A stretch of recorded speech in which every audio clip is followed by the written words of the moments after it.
Bien. Eh bien, on a eu les excellentes présentations de nos 4 intervenants et intervenantes. Donc, la parole est à vous pour les questions et commentaires pour les 15-20 minutes à venir. Et puis, on va voir comment ça évolue. Oui? Merci pour ces présentations intéressantes. Donc, Marek Poznanski du CSA, membre du réseau Agricort.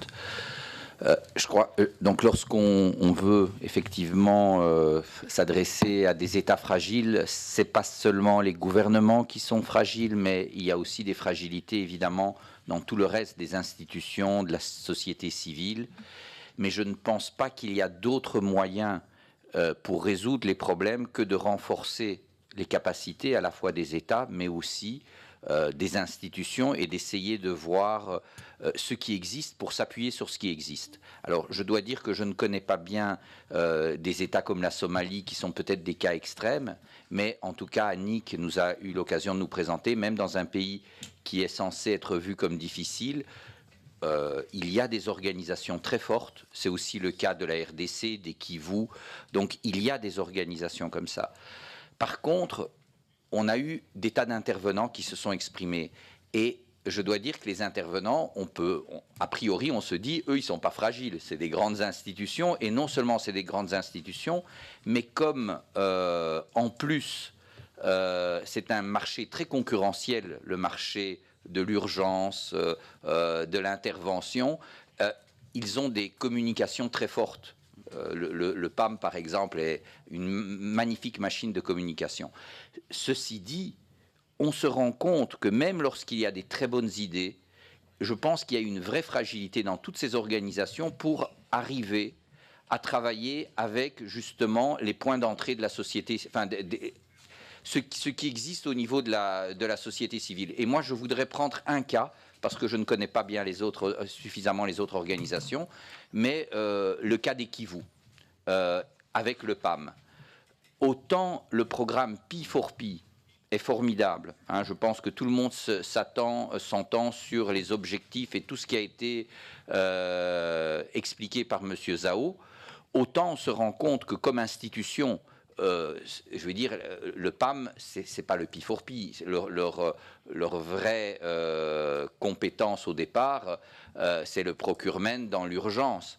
Et qu'il est très très difficile, dans les cas concrets, de faire fonctionner cela. Nous, on s'est rendu compte que, réellement, sur le terrain, au sud, au nord Kivu, rarement les équipes ratent une opportunité de rater une opportunité. Je veux dire, pour travailler avec la société civile. Donc, c'est peut-être très critique, mais réellement, lorsqu'on se rend compte de la difficulté qu'ont les grandes organisations à pouvoir accompagner des mouvements paysans, pas simplement les petits groupes à la base, mais quand ces groupes se sont constitués en fédérations, qui elles-mêmes donnent des services à leurs membres, comment les institutions arrivent à prendre ça en considération. Moi, j'ai remarqué que malgré toute la volonté, par exemple, de Rome et des équipes P4P, c'est extrêmement difficile pour des considérations d'ordre de procédure et autres à le faire sur le terrain. Malheureusement, beaucoup d'ONG, c'est la même chose. Je veux dire, elles se substituent aux organisations locales, donc en tout cas aux fédérations et autres. Et donc moi, je me demande quelle est la démarche au sein de ces intervenants qui, bien sûr, d'un côté, doivent justifier, disons, qu'ils ont des bons résultats pour obtenir des budgets pour l'envoyer vers les populations fragiles, il n'y a aucun problème, mais en même temps, quelle est leur marge de progrès dans leur capacité à travailler réellement avec ceux qui vont, au final, rester, c'est-à-dire soit les gouvernements d'un côté, soit les sociétés civiles et les organisations agricoles, en fait, de l'autre. Thank you. Yes, let me go down there first. Yeah. Please introduce yourself. On va plus loin dans la rangée. Vous voulez vous présenter? Thank you, Chair. Merci, Monsieur le Président. Je suis Monsieur Barouti. Je suis normalement juriste d'affaires, mais je suis aussi impliqué dans le peace building. Je n'ai pas de questions, mais quelques commentaires en rapport avec les dernières présentations de cet après-midi. peut-être avec les premières. C'est d'abord la présentation de Mme Annick Sezibera, qui a fait une présentation et a démontré comment l'organisation CAPAD a aidé aussi à remettre la paix au Burundi, ce qui est une bonne chose. Moi-même, je suis de la République démocratique du Congo, donc l'État voisin. Mais je voulais porter à la connaissance de Mme Annick et aussi aux autorités de CTA, puisque c'est de ça qu'il s'agit, qu'il y a un chemin de fer qui quitte Mombasa, qu'on appelle Corridor Nord, financé par la Banque mondiale, qui va quitter Mombasa, il va traverser le Kenya, l'Ouganda, une partie du Burundi et du Rwanda, et qui va se terminer à Kisangani, en République démocratique du Congo, ma ville natale. Au moment où nous parlons, ce chemin de fer a déjà atteint Nairobi. Donc, il est en train de traverser Kenya. Et quand ce chemin de fer sera opérationnel, ça va ouvrir la partie est de l'Afrique vers l'océan Indien qui va apporter les opportunités d'affaires, mais ça va aussi casser les paysanats, donc les petits et moyennes entreprises, notamment les coopératives agricoles, comme celle de CAPAD. Et Jean-Jacques Grodin a fait mention quand il a fait référence au parc agroalimentaire en République démocratique du Congo. Donc il est temps que les autorités de la région et les autorités des pays où ce chemin de fer va traverser pensent déjà aux mesures d'encadrement pour que ce chemin de fer n'apporte pas d'autres situations de pauvreté pour les gagnes petits. Ça, c'était le premier point. Le second, c'est un rapport avec le Sud-Soudan. Le Sud-Soudan est vu comme un pays fragile, c'est vrai, mais les problèmes du Sud-Soudan ne peuvent pas être résolus en voyant le Sud-Soudan seul. Ça part du nord du Cameroun, ça traverse la République centrafricaine, le nord de la République démocratique du Congo jusqu'au Kenya. Tant qu'on n'aura pas érigé Djouba en une cité moderne où il y aura des institutions fortes, des banques et des bureaux de douane, je crains fort qu'on ait encore cette situation dans le Sud-Soudan, puisque cette situation de crise est entretenue par les pays voisins. Et je vais terminer par l'intervention de notre collègue du Sénégal qui parlait des États fragiles, juste pour dire que la fragilité des États est mesurée par rapport à des crises ou des conflits endémiques, c'est-à-dire des conflits qui s'étalent sur le temps et qu'on n'arrive pas à résoudre pour plusieurs raisons. Donc, c'est vrai que presque il y a beaucoup d'États fragiles, mais quand on parle des États fragiles dans la définition de la Banque mondiale, c'est un rapport des conflits endémiques. Merci beaucoup. Thank you very much. Any other? Merci. D'autres questions? Si vous pouvez faire aussi court que faire se peut. To say, yeah, and then first, James. Okay, mine is very brief. For those who Très brièvement, South Sudan, ceux qui connaissent le Sud-Soudan, Mr. Bing Zhao, mais aussi M. Bing Zhao, work of World Food qui a Programme, présenté le travail du PAM, c'est très important. did WFP have a program Est-ce que le PAM in this region a un programme dans cette région, before the avait referendum and the independence un programme dans of cette South région Sudan? avant le référendum et l'indépendance du Sud-Soudan, car une des choses Perhaps it follows les on our- plus incroyables, the last et intervention, c'est un peu une façon de rebondir sur ce qui a été dit dans la dernière was intervention, the rush ça a été towards recognition la of an précipitation independent South Sudan, à reconnaître le Sud-Soudan indépendant, all analyses alors que toutes les analyses that this was disaient a huge, que mistake. c'était une erreur monumentale. The leaders, the political leaders of the past, Donc les dirigeants politiques du passé, par rapport au Sud-Soudan, n'avaient jamais exigé l'indépendance avant. Quand on parle de fragilité, je me pose la question, parce que voilà, il faut se demander quelle est la capacité dans les différentes agences que vous intégrez à comprendre ces processus. Est-ce qu'il y a eu une discussion? Est-ce qu'on a compris les différentes raisons pour lesquelles l'implication très enthousiaste des Nations Unies derrière le référendum a pu entraîner une dépendance aussi rapide et l'effondrement d'un État qui n'a jamais vraiment été constitué. Yes. Michel Lavolée, PPP Europe. I have two questions for Bing. J'ai deux questions pour Bing Zhao. Une sur les données et une sur les partenariats. J'imagine que pour appuyer les denrées et les marchés pour les communautés rurales et agricoles, l'une des conditions, c'est d'avoir des données utilisables, fiables et en temps réel. Catherine a enfoncé le clou de l'importance de données utilisables. C'est un élément premier pour couvrir les risques. Est-ce que le PAM a une stratégie sur les données? Et dans cette stratégie, est-ce que vous coopérez avec votre équipe Assurance Index qui produit pas mal de données? Ensuite, partenariat. Vous avez parlé des partenariats avec le secteur privé. Est-ce que vous avez un concept de partenariat? Parce que notre longue expérience des projets avec le PAM, globalement positive, on a vu qu'il est difficile de dépasser la stricte relation payeur-vendeur. C'est une limitation traditionnelle.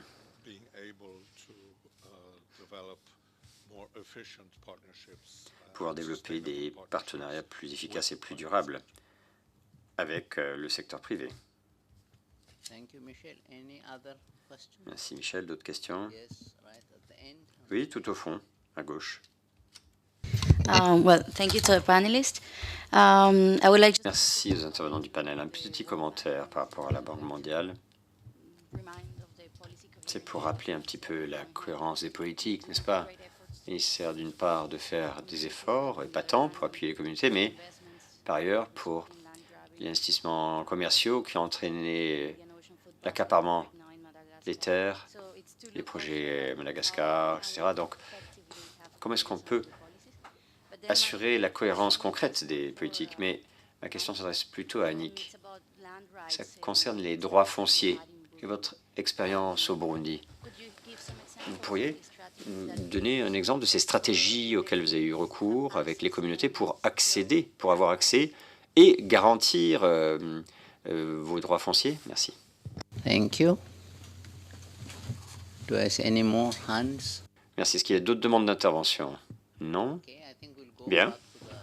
Alors, on va demander aux intervenantes et intervenants du panel beaucoup de questions pour le PAM, pour Bing Zhao, et après on pourra entendre les autres intervenants. Merci de ces commentaires et merci de ces questions. J'espère pouvoir répondre l'une ou l'autre chose, mais c'est vrai que c'est aussi important pour les autres membres du panel. Moi, je veux dire que je suis en mode apprentissage. J'ai beaucoup appris, et notamment de la présentation faite par les intervenants qui nous ont parlé des expériences, des cas concrets dans les pays. Et j'apprécie vivement cette occasion d'entendre votre retour d'expérience. Alors, tout d'abord, si je peux essayer de répondre à la question de Michel, d'abord, je vais prendre dans l'ordre inverse. D'abord, les données et les partenariats. Alors, sur les données, vous savez, au PAM, nous avons... Bon, je ne sais pas si on peut qualifier ça de politique des données ou de stratégie sur les données, mais en tout cas, nous sommes très sensibles à l'importance des données pour le volet humanitaire, pour le volet développement, dans ce triple lien. C'est à la base du travail du VAM.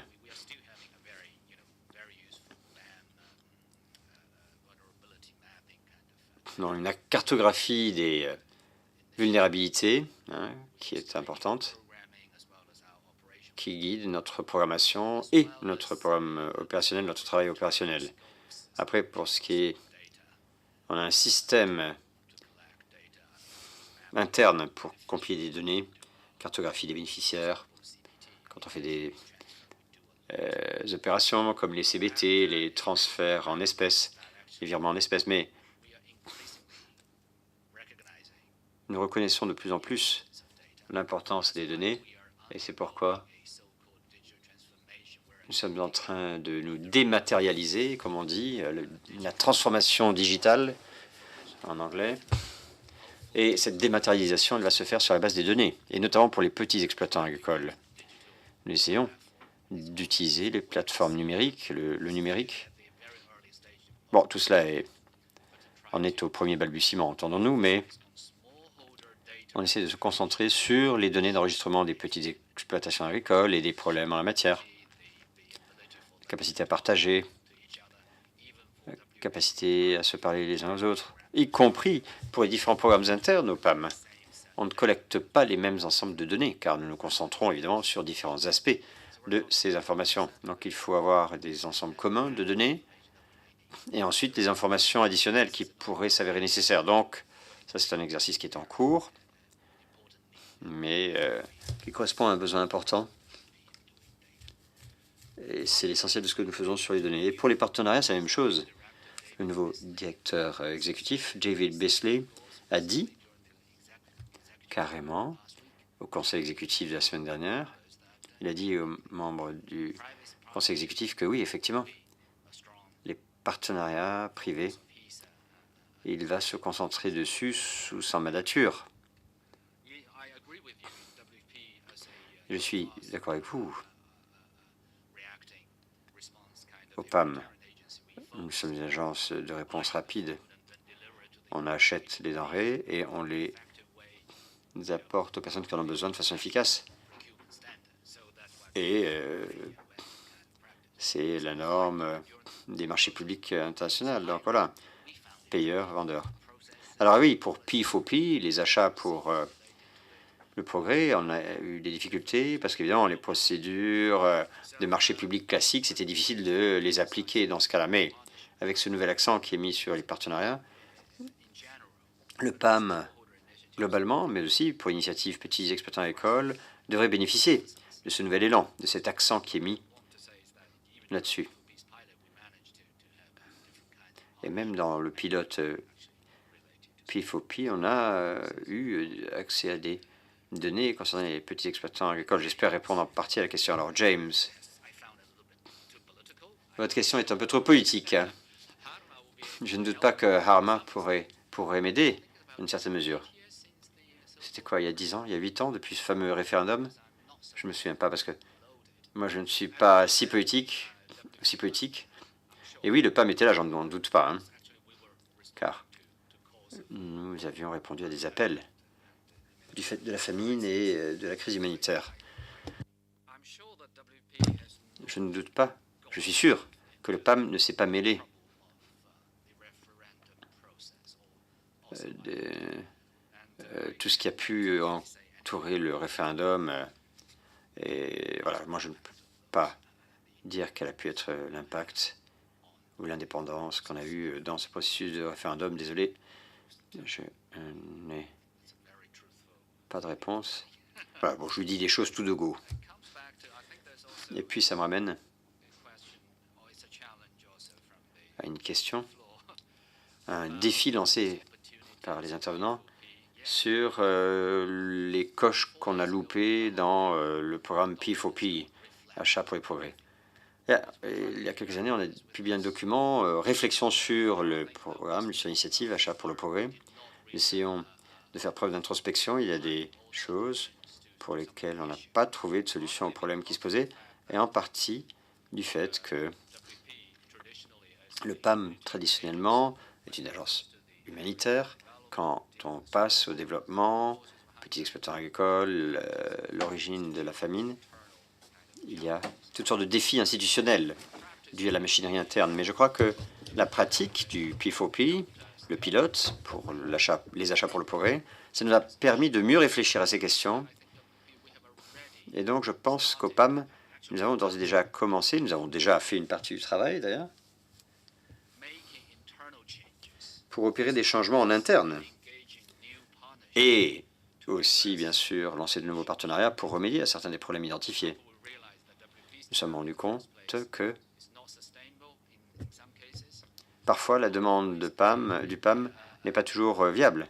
Parfois, ce n'est pas payé au bon moment, comme Annick a pu le pointer à juste titre, mais nous essayons également d'utiliser des façons innovantes de remédier.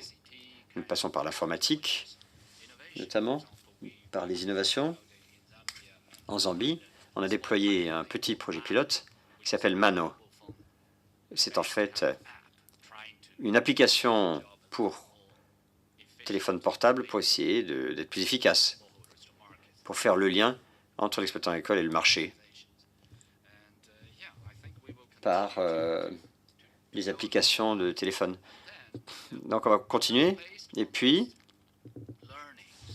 à la lumière de ces apprentissages, de ces leçons positives, négatives, eh bien, il y a le projet Nord Kivu qui vient d'être lancé, qui est lancé en ce moment, je crois.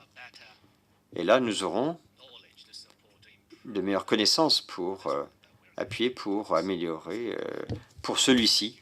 Et on peut s'attendre à de meilleurs résultats. Merci. Merci bien, Beng Chao, de nous avoir donné des réponses détaillées sur beaucoup des questions abordées. Je vais demander à présent à Harma si elle souhaite intervenir. Il y a peut-être plusieurs choses. Avec le micro, s'il vous plaît.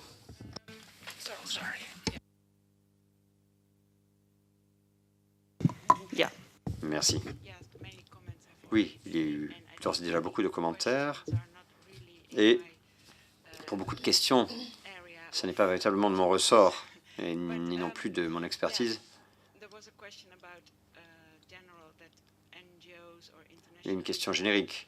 Les ONG internationales remplacent les ONG locales ou des organisations ancrées dans la communauté. Eh bien, ce que je peux dire pour CordAid, c'est que nous travaillons toujours avec les organisations locales.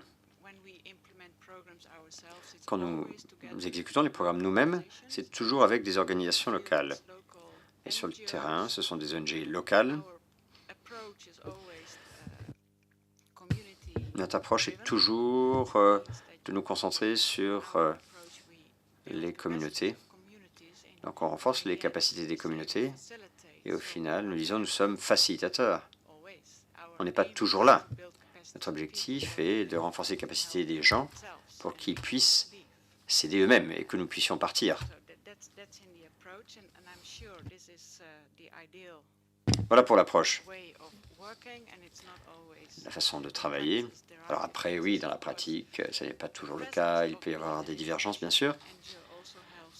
Et puis, être une ONG internationale, ça peut aider. Ça peut attirer des fonds. Ça nous permet de travailler avec les ONG locales qui, elles, parfois, même si elles sont bonnes, qu'elles ont une bonne réputation, comme elles sont locales, c'est difficile à dire, mais voilà, ça les aide si elles sont en partenariat avec une ONG internationale pour attirer des financements. Le Sud-Soudan, encore une fois, nous ne sommes pas une organisation politique. Nous travaillons avec les communautés. Et avant l'indépendance, il y a eu beaucoup de communautés pauvres et vulnérables avec lesquelles on travaillait, et elles le restent. La situation est encore plus désastreuse, donc nous continuons de faire notre travail. Merci. D'abord pour le commentaire par rapport à l'opportunité de chemin de fer. Comme l'intervenant l'a souligné, c'est à la fois une opportunité, mais ça peut aussi se transformer en grand défi, en grand challenge pour la petite agriculture au niveau de la région des Grands Lacs. Et si nos gouvernements n'améliorent pas les politiques, la gouvernance en termes d'appui et d'accompagnement aux petits agriculteurs, là je suis tout à fait d'accord avec vous. Mais comme on l'a souligné, la fragilité aussi de nos États fait que les États sont actuellement défaillants sur certaines choses. Et même s'il y a un semblant d'accalmie dans la région, on trouve que, par exemple, les politiques, mais aussi les moyens financiers ne suivent pas parce que la plupart sont aussi sous sanctions, dont notamment mon pays qui est sous sanctions économiques et financières depuis 2015. Je vais répondre à la question qui m'a été posée directement par rapport aux stratégies que nous avons mises en place pour garantir le droit foncier aux agriculteurs membres de la CAPAD. Je dois d'abord mentionner deux choses. Le Burundi, avec les accords globaux de cessez-le-feu de 2005, s'était doté d'une commission terre et autres biens, une commission qui était chargée de restituer la terre aux différents réfugiés burundais de 65, 72 et de 93. L'exercice n'a pas été facile. Et ça a été brutal pour certains. Il y a eu un dialogue pour les autres. Et nous, on a contribué au dialogue, et surtout pour le partage de la terre pour les occupants actuels et les anciens occupants, parce que la terre est devenue un enjeu majeur au Burundi. On est nombreux, nous sommes dans des densités les plus élevées au monde, vers 400-450 au kilomètre carré. Et la solution que nous, on a privilégiée, c'était de partager. Et pour des familles qui étaient, selon la loi, normalement aussi dans le droit, je ne parlerai pas de ceux qui avaient accaparé la terre des autres, parce qu'ils avaient des fonctions à l'époque entre la période de 72 à 93. Je parle des familles qui ont bénéficié de la terre qui avait été distribuée par le gouvernement de l'époque, qui étaient aussi victimes, en quelque sorte. Nous, on a contribué à ce qu'il y ait un vrai dialogue et un partage entre les deux. Et ça a marché. Quant à la sécurisation foncière, la majorité des terres au Burundi ne sont pas enregistrées. L'Union européenne a financé des projets pilotes pour l'enregistrement des terres. Mais ça n'a pas non plus résolu la question aussi d'accès à la terre par les femmes. Au Burundi, la terre se transmet de père à fils. Donc, il y a le problème qui reste aussi côté d'accès à la terre par les femmes. Mais on sait qu'en une journée, on ne peut pas tout résoudre. On y va petit à petit et on continue le dialogue autour de cette problématique foncière, malheureusement qui s'est accentuée avec la crise récente de 93, où on voit que ce qui a fait qu'il y ait la résilience, c'est l'agriculture, où tout le monde aujourd'hui a tendance à venir investir dans la terre, à acheter la terre en faisant sortir les petits, où les cultures, certaines cultures de rente comme le riz sont trop brisées et par des gens qui ont d'autres métiers mais qui investissent, où l'enjeu aussi de gestion de l'eau devient aussi une problématique. Mais comme je l'ai dit, pour nous la stratégie c'est le dialogue et petit à petit on gagne certains combats et on continue de discuter autour de ça.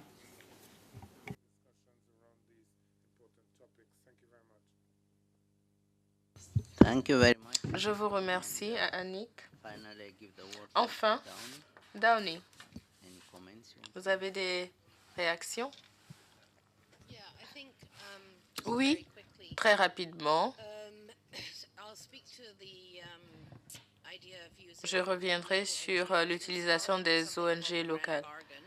Vous avez un programme en Somalie qui porte sur l'utilisation au plan local de l'aide. Mais je voudrais insister sur le fait qu'il y a très peu d'organisations locales qui sont en mesure d'intervenir et qui en ont la capacité. Et récemment, un forum a eu lieu à Nairobi. Il a réuni les acteurs locaux, les ONG internationales, l'ONU, pour discuter justement de cette situation et pour s'intéresser aux freins. Et le devoir de reddition de comptes est un obstacle. Les ONG locales qui estimaient qu'elles n'obtenaient pas ce qu'elles devraient obtenir et les acteurs internationaux qui estiment pour leur part devoir assumer une part trop importante de risque. Donc, il y a des freins, des obstacles, mais je pense que la Somalie, c'est peut-être un cas extrême. Dans un deuxième temps, je voudrais aussi donner un exemple qui illustre combien il est difficile pour nous de nous intéresser aux technologies agricoles.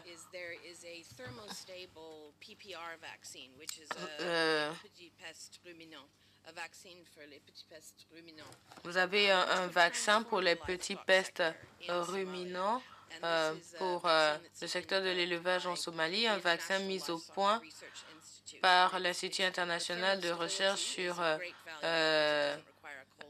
les animaux. Et ce vaccin n'a pas besoin de chaîne de froid. Nous avons soumis cette idée au ministre de l'Agriculture de la Somalie. Il est très intéressé par le projet. Le problème, c'est que dans le cadre des centres CG, la Somalie n'existe pas. Somalie n'existe pas. Il est également, c'est la même chose pour l'USAID. Cela signifie qu'il n'y a pas de fonds pour tester la mise en œuvre de ces vaccins. Nulle part. Nous devons donc essayer de convaincre les bailleurs de fonds de la pertinence de l'idée. Or, nous ne sommes pas une ONG agricole. Nous n'avons pas ce type d'expertise. Il y a une hésitation car ils ne sont pas non plus intéressés à mener ce type de projet. Et donc, lorsque j'évoque de vrais problèmes dans la convergence de ces deux acteurs, de mettre en œuvre un programme de développement économique, c'est une réalité. Nous sommes confrontés à des défis redoutables et je ne sais même pas comment surmonter ces défis.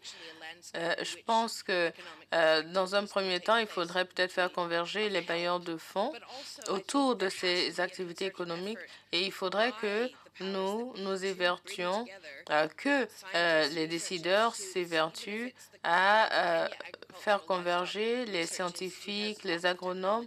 Vous avez énormément de technologies agricoles qui existent même en Somalie, mais il faut qu'il y ait cet élan et les ONG sont la plateforme idéale pour tester ce type d'initiative avec une mise à échelle importante également.